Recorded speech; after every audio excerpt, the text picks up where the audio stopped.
Tēnā koe, Louise. Thank you for taking time out to chat with me today. Take us back to the beginning. How and when did you find out that Kevin was autistic? He was only about 6 weeks old when he started having a few little seizures. And for the next few months, we thought he was just a very good little baby. He settled well and was very placid. But it wasn't until around 6 months or so that there started to be a few observations that things weren't quite right. His head started growing very quickly. But at that stage, the physicians just thought that he had a form of hydrocephalus that resolves spontaneously and is associated with a few developmental delays, but nothing lasting. So we were fairly reassured, and he hadn't had any more seizures since he was about 3 months. His physical milestones weren't being met, and we were referred to a neurodevelopmental therapist, which is an occupational therapist who's had extra training specifically in neurodevelopment with very young children. He did learn to sit and he did learn to roll, but he was still clearly behind. And he didn't actually start doing any of the normal development with speech. And so those things put together just started to concern the neurologist. When he was 13 months old, we took him to see a paediatrician. We were recommended to see this particular paediatrician, Dr. Smith, who at the time I had no idea that he's renowned for his work with autism. And he diagnosed us just in that one appointment that Kevin had autism. He received the diagnosis of intellectual disability at around about 2 years of age. And that was actually during a time that I was really struggling to accept the diagnosis of autism. And the epilepsy is a seizure disorder, and that wasn't diagnosed until he was 5 years old. And that came as an awful shock to me. When he has seizures, they tend to be in clusters, so it can be quite an intense few days, and often he vomits at the same time, so there's a huge amount of mess. So that has an effect on the whole family. How different is Kevin from children that don't have autism?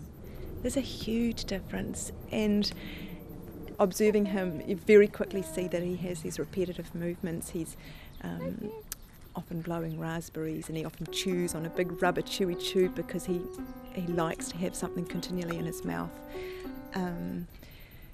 He doesn't make good eye contact, and he just doesn't play like most children do. He's never ever played with Lego or played with Matthew's train track or built blocks or sat and listened to a normal story. He doesn't know how. He likes to watch family videos, and so I've got about 40 family videos, and we're constantly making new ones. And it doesn't have to be anything fancy. It can just be Kevin eating his breakfast and Kevin at the hairdresser. So long as there's lots of him in it, he likes watching it. Here's a ball, Kev. Kevin loves to be in the water, so we go to the swimming pools. He can't swim, and he doesn't really know how to take turns or play with other children, but he loves to be in water. He likes movement, loves to ride in a buggy, and likes to, quite likes thrill rides at theme parks, that sort of thing. Really likes them. He doesn't really have fear, and he loves spinning motion. How has Kevin's autism affected Matthew? At first, Matthew was quite understanding. I remember him praying one night something about, please help Kevin to get better. As the years go on, the tension gets greater and greater between the two. And it's sometimes embarrassing for Matthew because Kevin makes noises. He has no social awareness of what is appropriate. He draws attention to himself wherever we go. So more and more as a family we're split. And often I do things with Kevin and Matthew does things with my husband Michael. But having said that, we've been very deliberate and very intentional about giving Matthew time. That's something we were really advised and we have taken to heart. And it's difficult because Kevin's needs, when Kevin's around, his needs are all consuming. But we do schedule time in, and Michael's very good at playing with Matthew and taking him out and following his interests. And my parents help with having Kevin, and Kevin goes to respite now. So we've got supports in place now that we didn't used to have, and they make a huge difference. Through your family's journey, what has pulled you through? I'm blessed to have grown up in a family where I was introduced to Jesus, and we had a praying family and a family that read the Bible, and I feel very grateful for that because that feels like the rock in my life. And there's often times when I've gone to God and just begged for help and begged for strength and begged for patience, and we have a great church, and those people help. They help with giving Matthew nice times, and they help with Kevin, and they help with just keeping friendships connected and doing fun things and keeping some balance in life. So that's helped significantly. We were given a few bits of advice right at the time of diagnosis that have been very helpful. One of those was to really look after our marriage, because the toll on a marriage of a really high needs child is huge, can't be underestimated.